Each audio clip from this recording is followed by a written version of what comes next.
নমস্কাৰ, আপোনালোক সকলোকে স্বাগতম জনাইছোঁ অসম ফিউচাৰ ইউটিউব চেনেল। আশা কৰোঁ আপোনালোক সকলোৰে খবৰ ভাল।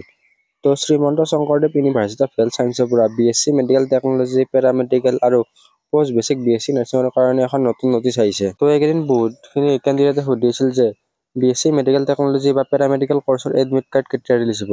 তো এইটো ভিডিঅ'ত ইয়াৰ ওপৰত আলোচনা কৰিম। তো ইয়াৰে এডমিট কাৰ্ড কেতিয়া দিব, ইয়াৰে এক্সামটো পষ্টপন হ'ব নেকি, কাৰণ ইয়াৰে এডমিট কাৰ্ড 16 জুলাই তাৰিখে দিয়াৰ কথা আছিল। আজি 18 জুলাই পালে, কিন্তু ইয়াৰে এতিয়ালৈকে এডমিট কাৰ্ড দিয়া নাই।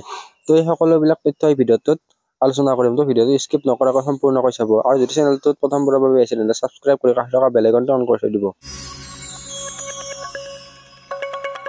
তো প্ৰথম কুৱেশ্যনটো আপোনালোকক কৈ দিওঁ যে ইয়াৰে এক্সাম পষ্টপন নহয়, ইয়াৰে এণ্ট্ৰেন্স এক্সামটো 28 জুলাই তাৰিখে হ'ব।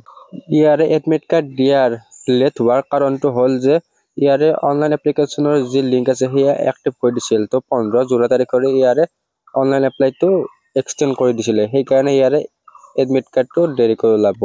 তো আপোনালোকে এই নটিচখন চাব পাৰে। এই নটিচখন কোনো ধৰণৰ ফেক নটিচ নহয়, এইখন অৰিজিনেল নটিচ হয়। এইখন এডুকেশ্যনেল নটিচ হয়। Entrance examination for admission into post basic BSc nursing and BSc medical technology and diploma degree or diploma in paramedical science.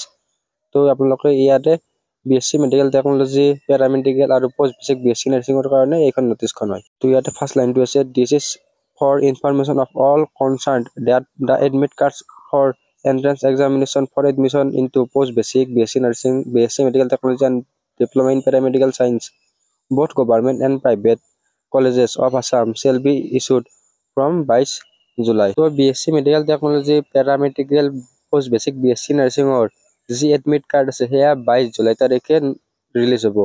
তো এইটো অফিচিয়েলি হয়। তো নেক্সট লাইনত লিখা আছে যে the entrance examination shell be held on 28 July 2024। ইয়াৰে entrance এক্সামটো 28 July তাৰিখে হ'ব।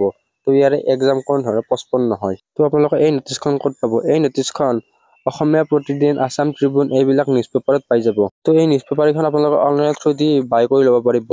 প্ৰায় 10-12 টকা চাৰ্জ লয় এইখন নিউজ পেপাৰত। তো যদি আপোনালোকৰ ঘৰত নিউজ পেপাৰ ৰাখে তেনেহ'লে তাতো পাই যাব। তো যদি আপোনালোকে পেৰামেডিকেল বা BSc মেডিকেল টেকনলজি কৰ্চৰ কাৰণে ইবুক ল'ব বিচাৰে, আমাৰ ইবুক কেইখন ল'ব পাৰে। ইয়াৰে লিংক ডেছক্ৰিপশ্যনত দিয়া আছে।